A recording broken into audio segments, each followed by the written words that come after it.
Welcome back, everyone. I'm Ellen. And I'm Alyssa. And this is 2024 Our Story. And today we have another very special guest. Anna, would you like to introduce yourself? Yes. First of all, thank you so much for having me. I'm so excited. I'm Ana Rodríguez. I use they, she pronouns. I'm a sophomore, rising junior at Scripps, majoring in environmental analysis and foreign languages. And I am the outgoing diversity and inclusivity chair on staff and the incoming sustainability chair. And I do a bunch of other things on campus, but I don't think everyone needs to know that. Yeah.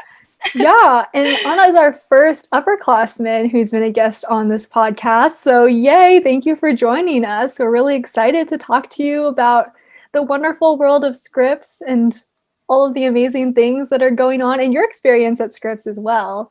So, I think one of the things that we haven't covered in this podcast because we didn't experience it was the transition last spring when everyone was told, hey, you have to go back home, Scripps campus is closing down. So we were wondering what that was like for you. That was a very interesting experience. So actually, a bunch of professors were kind of already guessing we were going to be sent home. But I was still trying to plan spring break with a friend. We were like, so what are we going to do? We got to do something. We can't stay on campus. And then things started to seem like it was not going to go the right way, and we were going to be sent off campus as soon as spring break ended. So one of our professors completely canceled our last class and was like, just watch this video. I don't want to be in contact with anyone now. And my friend and I knew that Pitzer and Pomona had already received the letter. And so we were watching this video on my computer, and every time an email popped up, my friend and I were like, is it the email? No. And then literally we finish the video and we get the email like, we're so sorry, you're getting sent home. It was pretty sad, honestly. It was kind of hard to know that like my first year of college was going to be cut in half. But yeah, honestly, I didn't even have that much time to process because I had to be out ASAP. So it was basically, I can't even remember the last day. Like, honestly, it's kind of like grab as many boxes as you can, pack all your things, count your boxes, put your name on boxes, put your room number on boxes, put your ID on boxes, and then see as many friends as you can to say goodbye. We should grab lunch before we go or something like that. It was honestly kind of crazy. And then for me, it was a little much more of a hassle because I'm international. And so I was supposed to fly out a Sunday, and I was packing Saturday, and I got a text message, your flight has been canceled. I was like, no. And we were able to work it all out, but I actually arrived home in Ecuador the last day. Like that night, the borders were closing. So had I not arrived on that flight or a later flight, I would never have made it. So yeah. That's so crazy. Chaotic. Oh my gosh. All of the stress going through the system. I know. Oh my goodness. I know. That does sound extremely crazy. Was there like a moment in that time period of just complete stress where you were like you were able to process that, or when did you realize what was happening, like process everything that was happening? I think it would have been the last time I met with my like close group of friends. We all just kind of gathered together at one of the, I don't know, like communal rooms at a dorm in CMC. And we were like all just chilling and like hanging out. And it was like, wait a second, we're actually saying goodbye to each other. This is not the time. And so many of our friends were actually seniors because we're a club. It's La Asociación. It's the International Latinx Club for the 5 Cs. And so many of the seniors were like, we're never going to see them again. And now also the juniors will never see them again because they were seniors this year. So it was that moment that hit me the most, like, wait a second, no.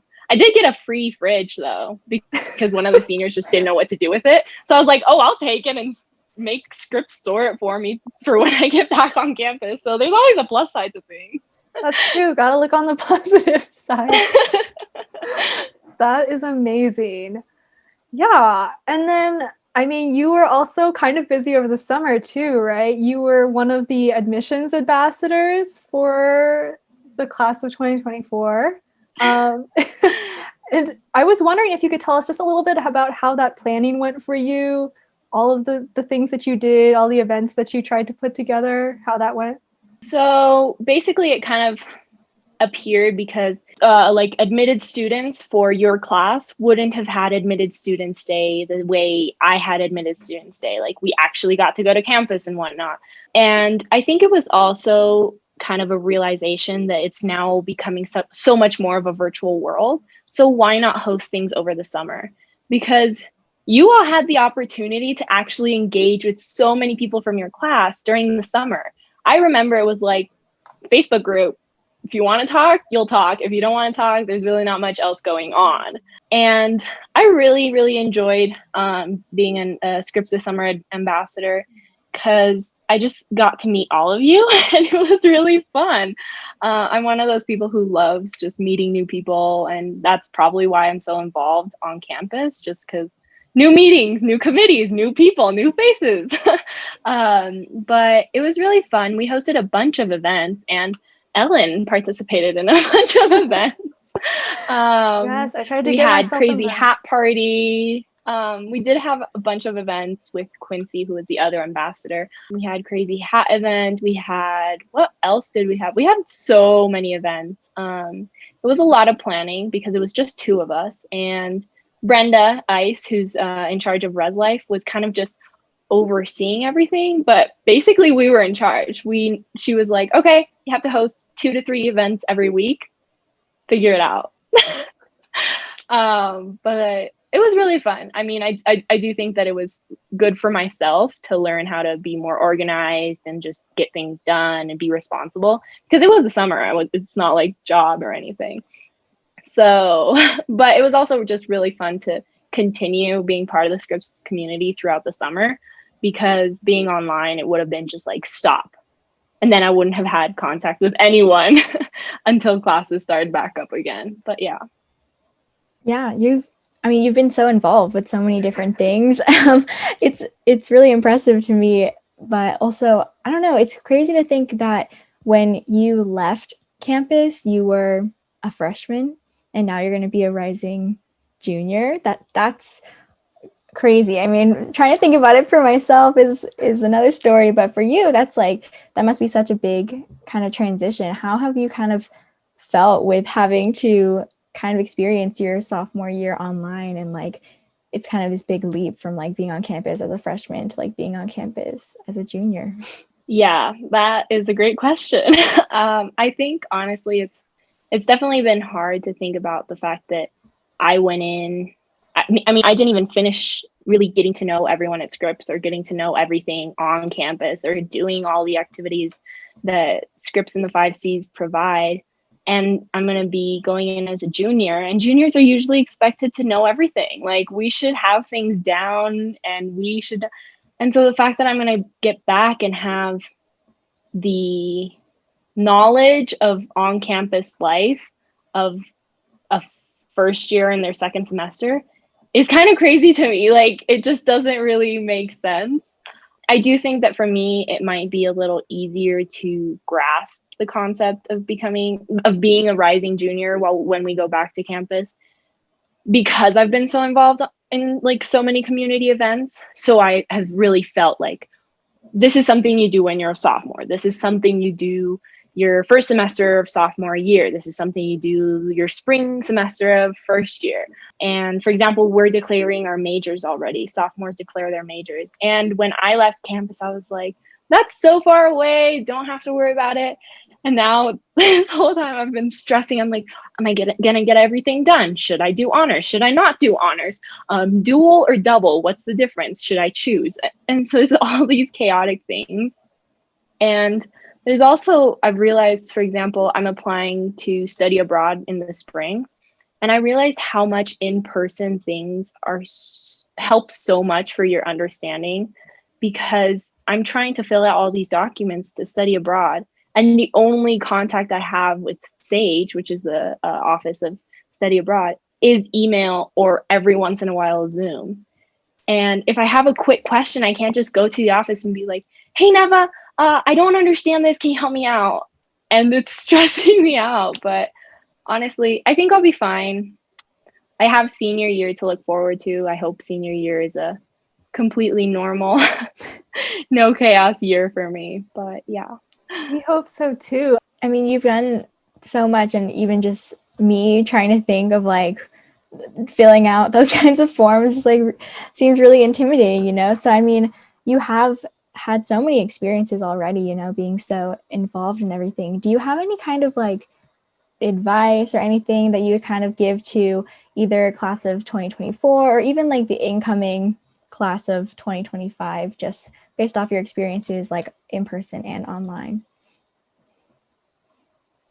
I think that the best advice that I could give anyone who started their college online, or is just trying to get through college online is, I know it's hard. Like, trust me, sometimes I wish I could just run down the hall and see my friends. That's not going to happen. I would have to run a country away, many, many countries away in order to see my friends. But I think something that has helped me so much is to really become involved.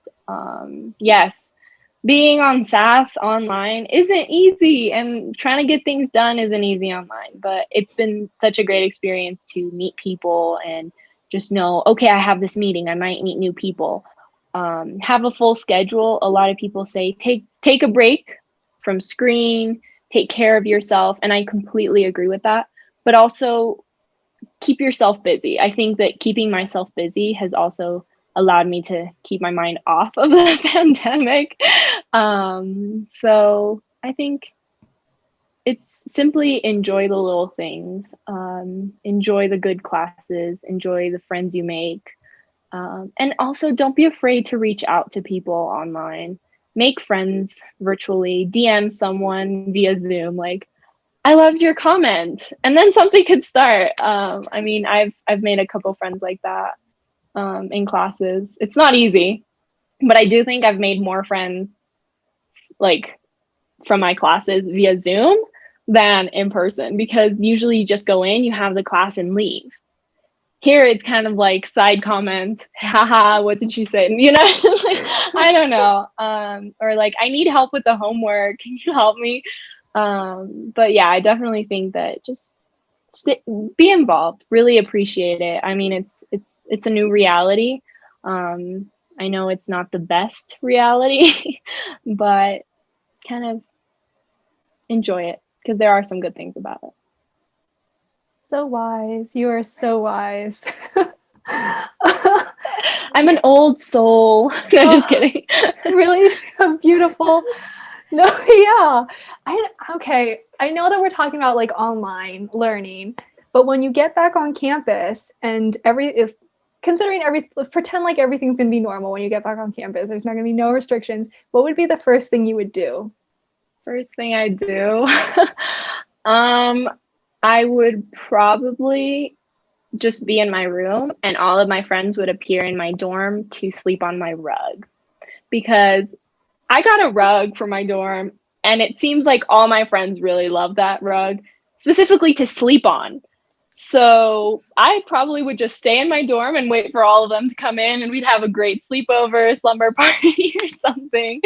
But I think I would also like to have a get together with them in some dorm, just like watch a movie together, like just simple stuff. I think it's the being together. I'm one of those people who sometimes values just being together rather than like talking or doing. So yeah, I just want to be. I'm really curious about this rug thing. Is this like a secret hack thing or tip or something that you've discovered? Do people have rugs in their dorm rooms? So the reason why I got a rug was not because I wanted to get a rug.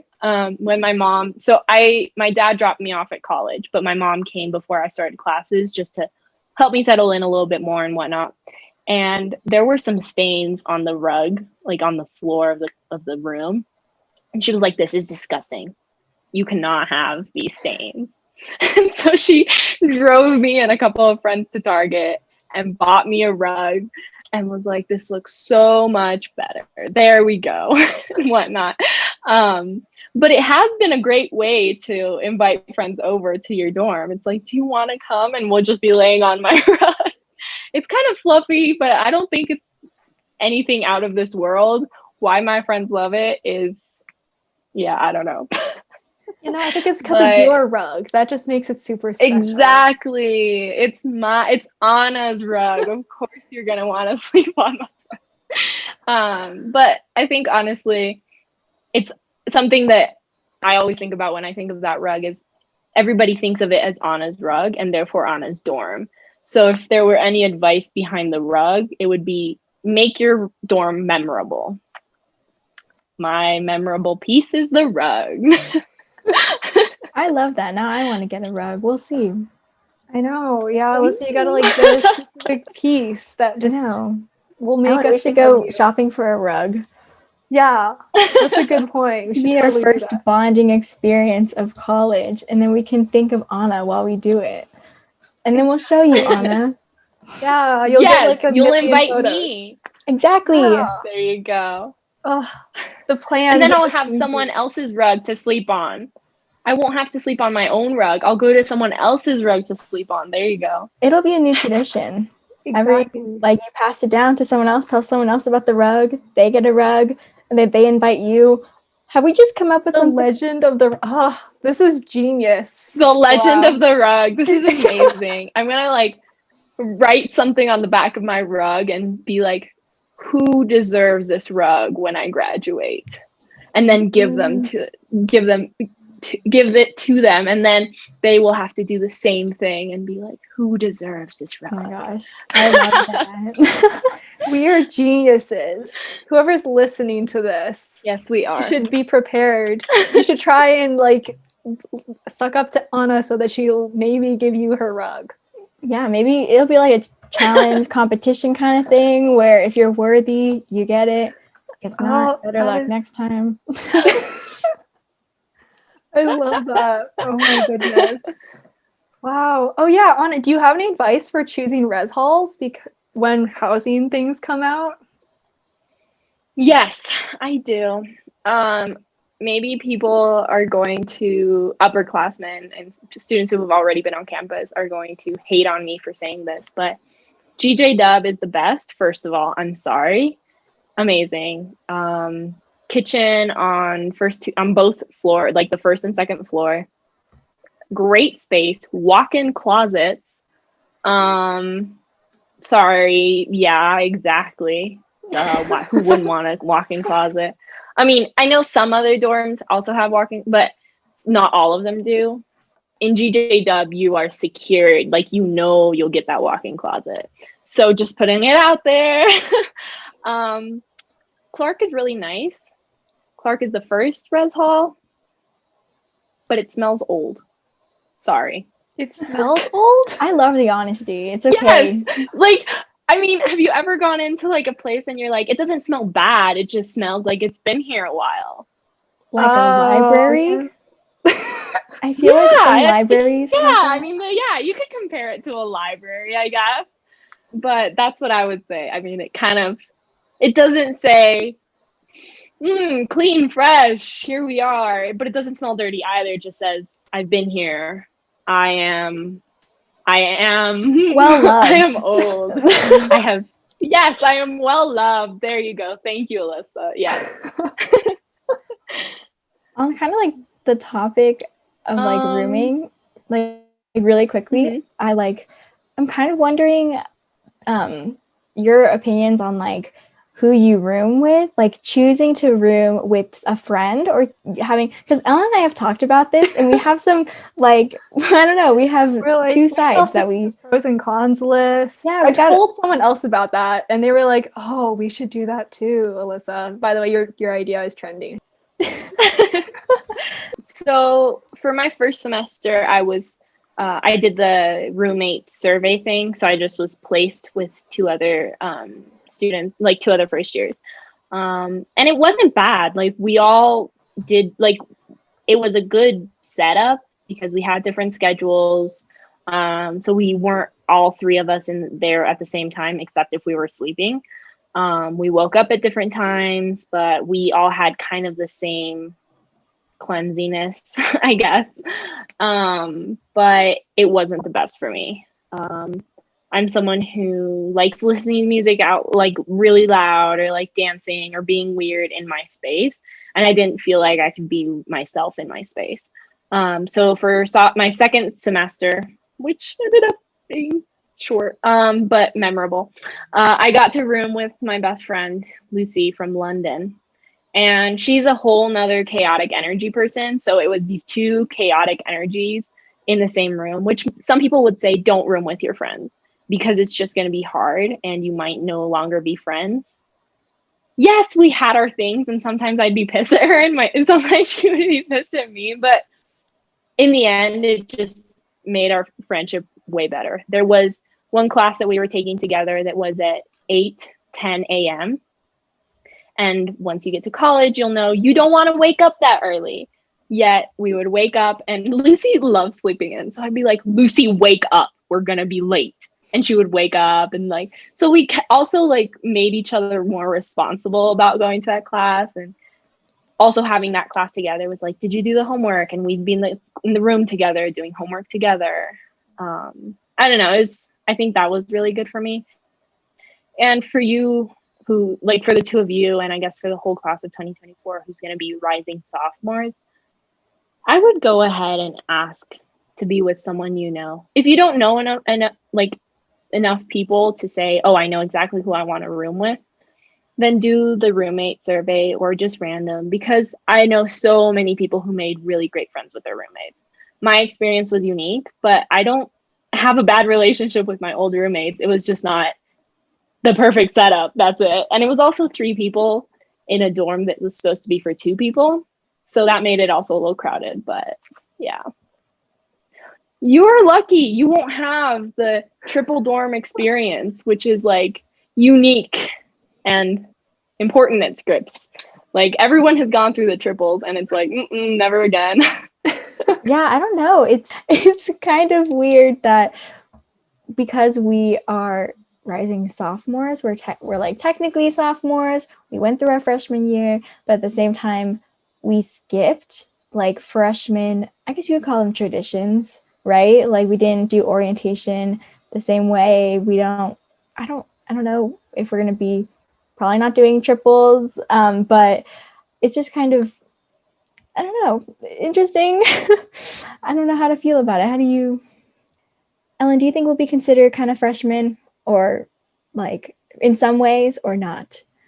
You know, mentally, I think I will say I will be a freshman. I'll be like, oh my goodness, me too. this is gorgeous. I love it so much. Like that first freshman, like, Something that I would say is just like having already taken classes and done all that. I think that's so important in your college experience. And trust me, you will get so much. Like I didn't do that much and I still have memorable experiences at Scripps.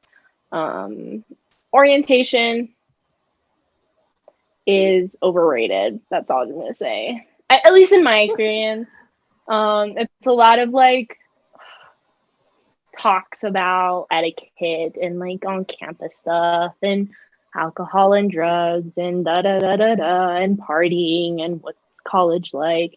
So it was kind of a lot of that and a little time to actually meet people, except for like lunch breaks.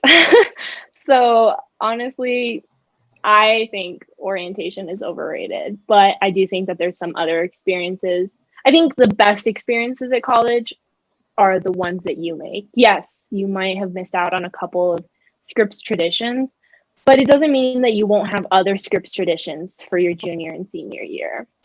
For example, sophomores missed out on posing in front of the Denison Library doors with their major declaration forms. It's a picture. I can get over it. I can print out my major declaration form, go up and take a picture anytime, any day. So yeah, you know what I mean? Like, yeah, some are a little different. Some are not just pictures, but I do think that what's important. Like the best memories you make at college are the ones that involve you, your friends, and just like your personal experience. So Yeah, definitely. And I feel like even while we're online, there are those like little, like these embarrassing Zoom moments maybe that you will forever remember. All of the little things that just are such unique experiences to what is going on now that hopefully no one will ever have to experience again, or experience a different kind of unique experience, It'll be great. That's true. Maybe when it's over, I'll be like, oh, Zoom. Yeah, well, thank you so much for joining us, Anna. We really appreciate everything that you've been able to share with us. It's been so great learning about everything. And yeah, Alyssa, is there anything else you would like to say? I mean, I feel like you covered it. I mean, thank you for being here. And we really loved talking with you. And we're so excited to start The Legend of the Rug and to see you in person. And I'm looking forward to it. yes, me too. Thank you so much for having me. We will start The Legend of the Rug. And when we're back on campus, I will definitely invite you both for coffee because you're amazing. The fact that you're making this podcast is like over the top. You're just like the stars. So thank you so much for having me. Yeah, no, of course. We could definitely say the same thing about you, Anna. You are like a superstar on campus. Like, you do so much. I see you everywhere. I'm like, oh my goodness, Anna's doing that too. It's if great. you want to get involved in stuff, we will go to you and we will use you as a guide. Of course. And anyone listening to this podcast, reach out if you are like, how do I get involved? And I'll be like, here is the 100 list. Here are 100 things you can do to get involved. So yes, reach out. I'm here. I love being busy. So if you can make me busier, go at it. Yes. That is a very great and pretty unique mindset. And I love that. Exactly. All right. Well, thank you so much for listening, everyone. Thank you again, Anna, and we will see in quotes you all next time on 2024 Our Story. Bye. Bye.